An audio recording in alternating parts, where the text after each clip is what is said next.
భూమి మీద కూడా మనుషులు చూడండి, ఫస్ట్ నుంచి కూడా బాగా బాగా నలిగిన అనుభవంలో నుంచి వచ్చిన వాళ్ళకి దీన మనసు ఉంటుంది, మంచి వ్యక్తిత్వం ఉంటుంది, దాతృత్వం ఉంటుంది, త్యాగగుణం ఉంటుంది, మంచితనం ఉంటుంది, చాలా లక్షణాలు వస్తాయి.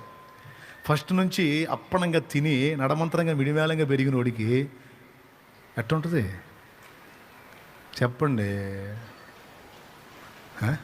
ఇప్పుడు ఎక్కడ దాకేందుకు నీ సంతాన సంగతే చూడు. నువ్వేమో చిన్నప్పుడు తిని తినక నానా బాధలు పడి, కష్టాలు పడి, యాతనలు పడి, సచ్చి చెడి ఏదో నిలబడి లైన్లోకి వచ్చావు. ఇప్పుడు నీ పిల్లలకి నువ్వు పడ్డంత యాతన లేదు. నువ్వు తిండి లేని రోజులు గడిపావు. నీ బిడ్డలకి తిండి లేకుండా నువ్వు చేయలే. నీ బిడ్డలకి ఏది తక్కువ కాకూడదని అన్ని ఏర్పాట్లు చేశావు. చూడు, నీ వ్యక్తిత్వానికి నీ పిల్లల వ్యక్తిత్వానికే తేడా వచ్చింది.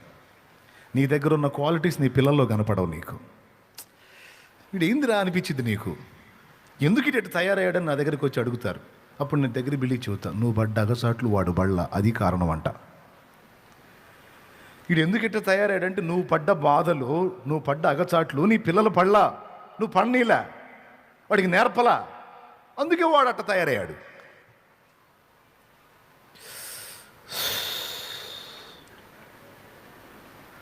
ఆయన రెండు చేతులు ఎత్తి మీద పెట్టుకుంటారు కొంతమంది. కరెక్ట్గా చెప్పావన్నా. నేను పడ్డ బాధలు నా బిడ్డ పడకూడదు, నేను పడ్డ కష్టాలు నా బిడ్డ పడకూడదు, వాడికి ఏది తక్కువ కాకూడదు, వాడికి ఏ నొప్పి తగలకూడదు, వాడికి అన్నీ కొప్పేయాలని కొప్పేసి కొప్పేసి కొప్పేసి ఈ దరిద్రుడు ఇట్లా తయారయ్యాడు. అక్షర సత్యం, నగ్న సత్యం అది. అర్థమైందా?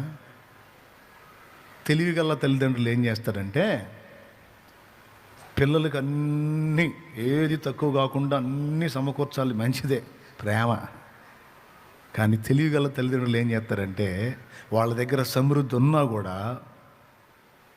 దాన్ని మరుగు చేసి పిల్లలకు దీన మనసు వచ్చేటట్లు తమ బాధల్ని, కష్టాలని, త్యాగాన్ని వాళ్ళకు అర్థమయ్యేటట్టు చేసి,